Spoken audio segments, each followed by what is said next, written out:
اس کے دونوں ہاتھ اپنے ہاتھوں میں تھام گئی. آپ نہیں جانتی مجھے طالب اور اشر کو کس قدر شوق تھا داؤد بھیا کی شادی کا، پر ہمیں یہ بات ناممکن ہی لگتی تھی. اب ہمیں کیا پتا تھا کہ وہ ہیرا چھپا کر بیٹھے. بھیا تو چھپے رستم نکلے. آخر میں شرارت سے بولی تو زلیخا بے وجہ شرمندہ ہو کر رہ گئی. ویسے مجھے ابھی تک یقین نہیں آ رہا کہ آپ کی لو میرج ہے. میرا مطلب ہے داؤد بھیا جیسے کولڈ مین کو بھی محبت ہو سکتی ہے کیا؟ اسٹرینج. جو بھی ہے میں بہت خوش ہوں، مجھے بہت پسند آئی آپ.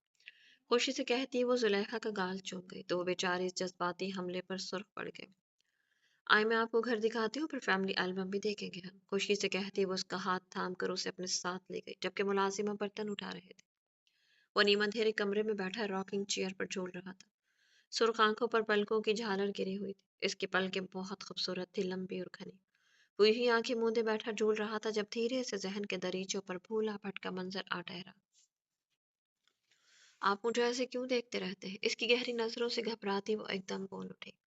باسی دورانی جب جب ایمان احمد کو نہ دیکھے تب تک اسے اپنی آنکھیں بے نور لگتی ہیں. گھمیر آواز میں بولتا وہ اسے گلابی پڑھنے پر مجبور کر گیا. ایسے مت دیکھیں پلیز. وہ لجا کر بولی تو باسط کہا لگا کر ہنس دیا.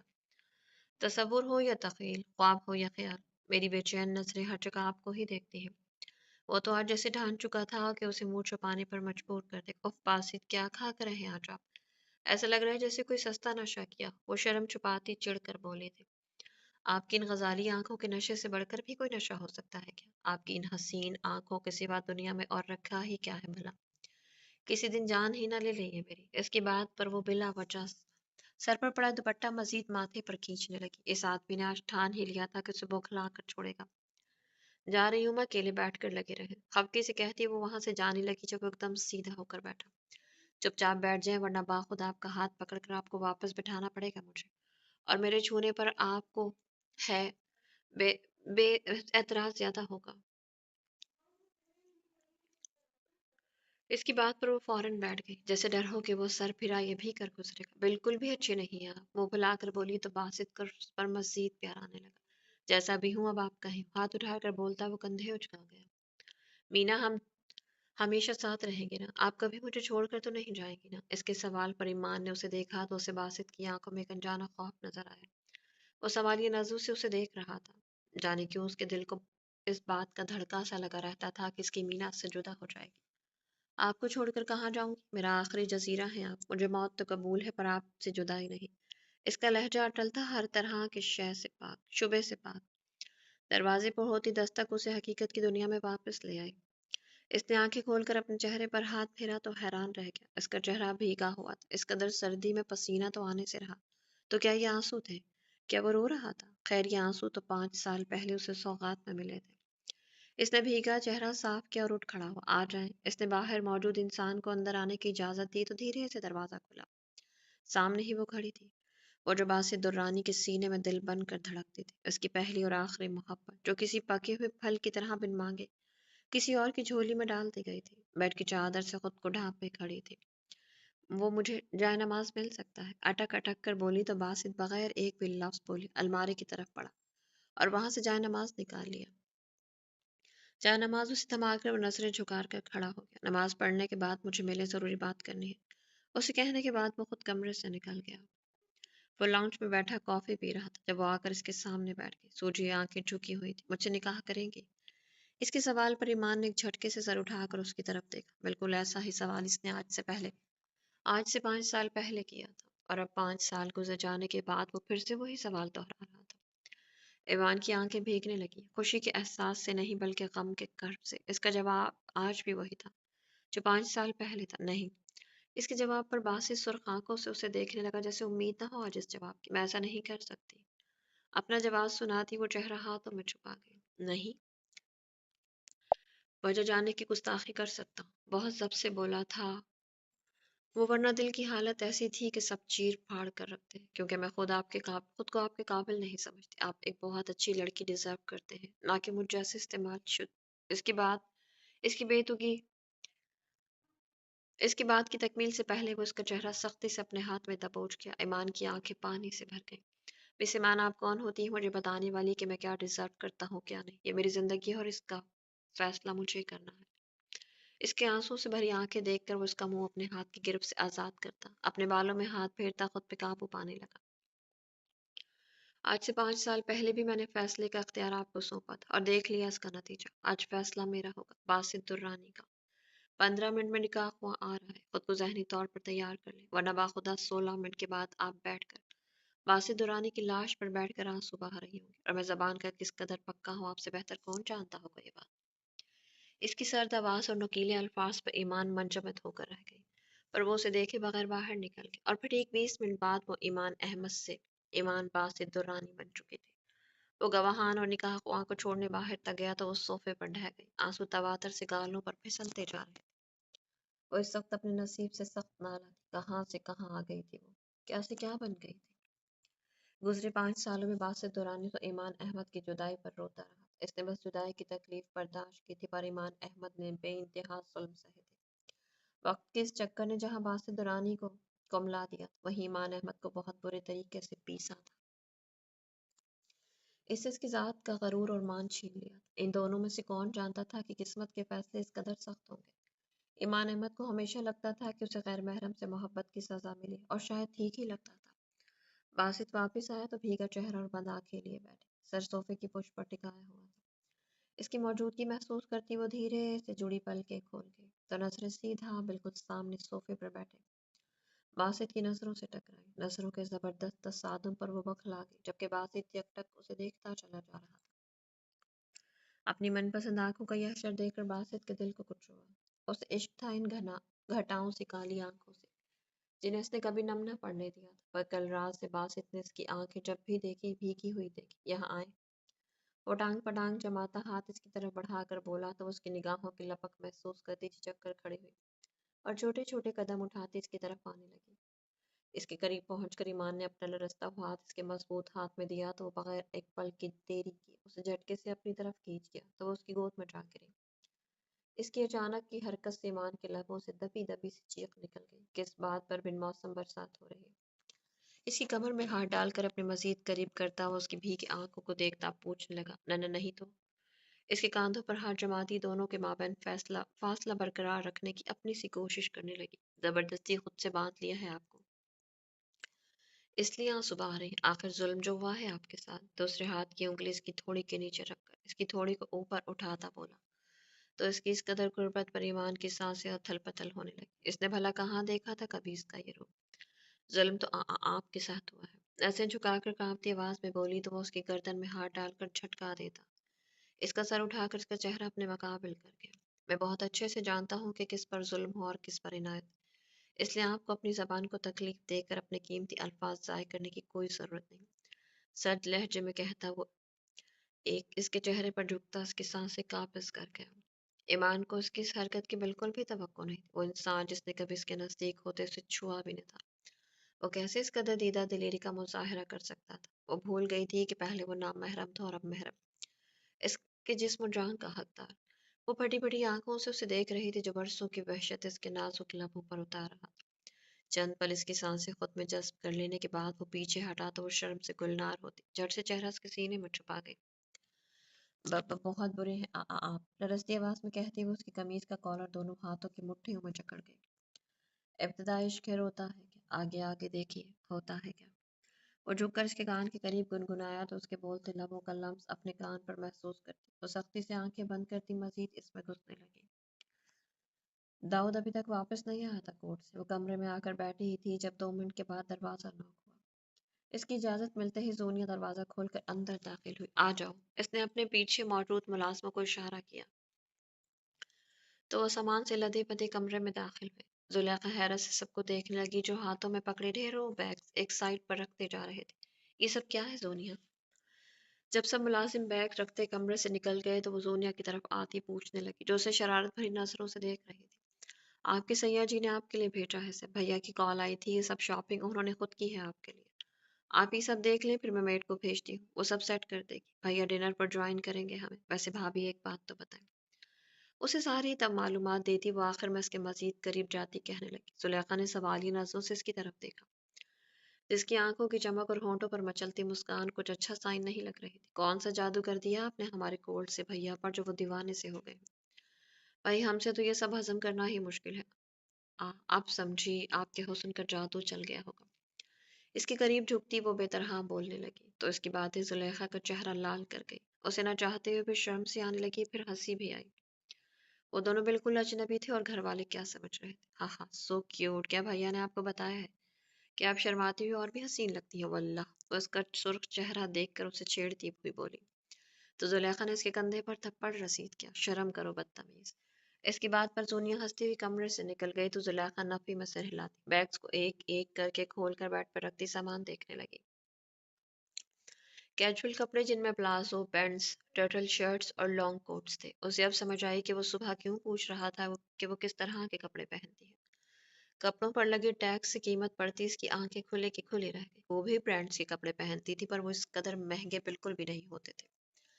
کچھ لانگ فراکس تھے کھلے کھلے رنگوں کی جو اس کی آنکھوں کو بہت بھائی. نرم و ملائم کپڑا چھونے میں بہت بھلا لگ رہا تھا. ساتھ میچنگ دوپٹے بھی تھے جو اس نے زندگی میں کبھی نہ لیے تھے. فینسی ڈریسز دیکھ کر اس کی آنکھوں میں الجھن ٹھہر گئی. اس نے بھلا کہاں پہنے تھے ایسی ہیوی کپڑے؟ صرف اپنی شادی پر ہی ہیوی لہنگا پہنا تھا جو یقیناً اس کی پسند نہ تھا. وہ سر جھٹکتی باقی بیگس کھولنے لگی. جوتے، bags, perfume, body wash, face wash, shampoo, hair accessories اور لڑکیوں کی ضرورت کی اشیاء جنہیں دیکھ کر اس کا چہرہ سرخ پڑا. قرض ہر قسم کی اشیاء وہ خرید چکا تھا. زلیخا ایک تفصیلی نگاہ ہر چیز پر ڈالنے لگی. اس کے ارد گرد ہر جگہ بکھرا وہ قیمتی سامان خریدنے والے کی امانت کا بھرپور ثبوت تھا. وہ تو حیران تھی کہ ہر چیز پرفیکٹ اس کے سائز کی کیسے تھی. تھوڑی دیر میں ملازمہ اور سب سامان سیٹ کر کے اس کے جانے کے بعد زلیخا نے ڈریسنگ کا رخ کیا. ایک ڈریس نکالا اور فریش ہونے چلی گئی. وہ فریش ہو کر واپس آئی تو سردی سے ٹھٹر رہی تھی. اس نے سب سے پہلے روم ہیٹر آن کیا، پھر بال خشک کر دی. گرم گرم بستر میں گھس گئی. اسے پتہ ہی نہ چلا کہ کب نیند کے جھونکے نے آ لیا. لاؤنج میں وہ تینوں شیطان سر جوڑے بیٹھے تھے. مجھے دال میں کچھ کالا لگ رہا ہے. یوں اچانک بیٹھے بٹھائے کیسے داؤد بھیا کو محبت ہو گئی. وہ بھی اس قدر حسین لڑکی سے. اور تو اور وہ اچانک شادی کر کے انہیں گھر بھی لے گئے. اشر صاحب کے فرمان پر طالب اور زونیا نے تیزی سے اس بات میں سر ہلایا. مجھے تو پوری کی پوری دال ہی کالی لگ رہی. تاریخ گواہ ہے جب جب ممی نے داؤد بھیا سے شادی کا ذکر کیا انہوں نے ہمیشہ ٹالا ہی ہے. پھر یوں اچانک نگاہ اور وہ بھی چھپ چھپا کر طالب نے اپنا حصہ ڈالنا ضروری سمجھا. صحیح کہہ رہے ہو بھائیو، اس راز سے پردہ فاش کرنا ہی پڑے گا. میرے پاس ایک آئیڈیا ہے، سنو اب دھیان سے. سونیا جاسوسی فارم میں آتی بولی تو وہ دونوں قریب آتے سر جوڑ گئے. سونے کی بات سن کر دونوں جھٹکے سے پیچھے ہٹے. پاگل ہو، مرواؤ گی کیا؟ داؤد بھیا کی دونوں ہی چار آنکھیں ہیں، دو آگے اور دو پیچھے. پکڑے گئے تو پکا مریں گے، وہ بھی بھری جوانی میں. ارشد تو بدک ہی اٹھا تھا اس کے نادر خیال پر. ہیں یہ بڑے بھیا کی آنکھیں دو سے چار کب ہوئی؟ اتنی بڑی درگھٹنا گھٹ گئی اور مجھے خبر بھی نہ ہوئی. سونیا اپنی بات بھولتی آنکھیں پھیلا کر اس سے پوچھنے لگی تو دونوں لڑکوں نے سر پیٹ لیا. ارے میری ماں محاورہ بولا ہے. بھیا کی آنکھیں تو دو ہی تھی پر انہوں نے ہماری نازک حسینہ بھابھی سے آنکھیں چار کب اور کیسے کی یہ پتہ لگانا ہے ہمیں. اشر کی بات پر زونیا سمجھتی سر ہلا کے پھر ایک دم اس کے الفاظ یاد کرتی اسے گھورنے لگی. تم نے مجھے ماں کس خوشی میں کہا؟ ہونے والی بھابھی کو تمہاری سمجھے. ویسے بھابھی بھی ماں ہی ہوتی ہے پر اللہ جانتا ہے اس قدر لمبا کھمبا بیٹا مجھے تو نہیں قبول. اس کی بات پر اشر برا ماننے کی بجائے ہنس دیا. بھابھی بن ہی نہ جاؤ تم، بلی کے خواب میں چیچڑے. آدم بھیا تمہیں دیکھنا بھی گوارا نہیں کرتے اور محترمہ چلی ہے بھابھی بیگم بنی. اشر کی بات پر زونیا نے اس کے بال پکڑ کر کھینچ ڈالے تو بیچارہ چیخ اٹھا. کیوں گنجا کرنے پر تلی ہو، وہ بھی بھری جوانی میں. وہ اس خون خوار بلی سے اپنے بال چھڑواتا بولا تو ان کی حرکتوں پر طالب سر پیٹ کر آئے. تم دونوں جنگلی آپس میں ہی لڑتے رہو گے یا جس کام کے لیے اکٹھے ہوئے اس کا بھی کچھ سوچو. طالب کی یاد دہانی پر وہ دونوں کچھ سنجیدہ ہوئے. میرا آئیڈیا ایک دم مست ہے، کوئی مسئلہ نہیں ہوگا، تسلی رکھو، بس اپنا ساز و سامان تیار رکھنا. سونے دونوں ہاتھ اٹھاتی فیصلہ کن انداز میں بولی تو کچھ تردد کے بعد دونوں مان گئے. اس کی آنکھ کمرے میں ہونے والی کھٹپٹ سے کھلی تھی. مندی مندی آنکھیں کھول کر اس نے کمرے میں ہونے والی کارروائی کا جائزہ لیا تو داؤد ڈریسنگ ٹیبل کا دراز بند کر رہا تھا. اس کی نظر گھڑی پر پڑی جو 8 بجا رہی تھی. وہ ایک دم اٹھ بیٹھی. اسے اندازہ ہی نہ ہوا کہ اتنی دیر سوتی رہی وہ. داؤد کمال نے پیچھے مڑتے سرسری سے نظر ڈالی تھی. اس کے وجود پر جو کمبل ہٹاتی پاؤں بیڈ سے لٹکا کر بیٹھ چکی تھی. شربتی آنکھیں نیند کی وجہ سے گلابی پڑ رہی تھی جبکہ ناک اور گال بھی ہلکے گلابی تھے. سیدھے بال چہرے کے دونوں طرف گرے ہوئے تھے. اسی کے خریدے گئے ڈریس، فروزی شرٹ اور کریم کلر کی پلازو پینٹ میں وہ قاتل حسینہ لگ رہی تھی. داؤد نے اگلی ہی پل نظریں ہٹا لی. السلام علیکم، کیسے ہیں آپ؟ اس کی نرم آواز پر وہ پلٹا جہاں وہ اسی پر نظریں جمائے کھڑی تھی. وعلیکم السلام. الحمدللہ. فریش ہو جائے, ڈنر کے لیے چلتے ہیں پھر. اس کی بات پر وہ سر ہلاتی باتھ روم کی طرف بڑھ گئی. جب واپس آئی تو وہ بیڈ پر بیٹھا موبائل استعمال کر رہا تھا. بھورے رنگ کی آرام دہ شلوار قمیض پہنے وہ معمول کے حلیے سے ہٹ کر مگر جانسی پر نظر لگا زلیخا کو. دائیں ہاتھ میں قیمتی گھڑی پہنے بائیں ہاتھ کی مٹھی کو بند لبوں پر جمائے وہ پوری طرح موبائل میں غرق تھا. چلیں. وہ اس کے قریب آتی بولی تو داؤں چونک کر نظریں موبائل سے ہٹا گیا. پر سر ہلاتا ہوں موبائل سائڈ ٹیبل پر رکھ گیا. اس نے سرسری سی نظر پورے کمرے پر دوڑائی. مجھے آپ سے بات کرنی تھی. دیکھیں میں جانتی ہوں ہمارا نکاح اچھا. اس کی بات مکمل ہونے سے پہلے وہ اسے کلائی سے پکڑ کر کھینچتا اپنے اوپر گرا گیا اور اس کے سوچنے سمجھنے کا موقع دیے بغیر اسے بیڈ پر منتقل کرتا خود اس پر جھکتا اس کی گردن میں منہ چھپا گیا. زلیخا کی آنکھیں کھلی کی کھلی رہ گئی. اسے سمجھ نہ آئی کہ اچانک ہوا کیا ہے. خاموش رہے. بالکل. دروازے کی طرف مت دیکھیے گا. بچے دروازے پر چھپے کھڑے ہمیں ہی دیکھ رہے. ایک لفظ بھی مت بولیے گا. اس کی سرگوشی پر زلیخا کی آنکھیں پھیل گئی. اسے سمجھ آ گئی وہ بچے کنہیں کہہ رہا تھا. اس کے بولتے لب حرکت کرتے اس کی گردن سے مس ہوتے اس کی جان ہلکان کر رہے تھے جبکہ داؤد کی گرم سانسیں الگ اس کے امتحان لینے کے در پر تھی. وہ اس کا ہاتھ تھام کر اپنے بالوں پر رکھ گیا تو اس کی اس قدر قربت اور نزدیکی زلیخا کی جان لبوں پر لے آئی. اس نے آنکھیں تھوڑی گھما کر دیکھا تو واقعی تھوڑے سے کھلے دروازے سے وہ تینوں بلائیں جھانک رہی. داؤد نے اس کی کمر میں ہاتھ ڈالتے کروٹ لی اور خود پشت کے بل بیڈ پر لیٹ گیا. اب زلیخا اس کے اوپر جھکی تو اس کے بال جھٹکے سے آگے کرتے دونوں کا چہرہ چھپا گیا. تو میرے پیارے رز امید کرتی ہوں کہ کہانی آپ کو اچھی لگی. کہانی اگر آپ کو اچھی لگی تو کمنٹ باکس میں اپنی قیمتی رائے کا اظہار ضرور کیجیے گا. نیو ناول کا فرسٹ ایپیسوڈ ہے. امید کرتی ہوں کہ پسند آئے گا.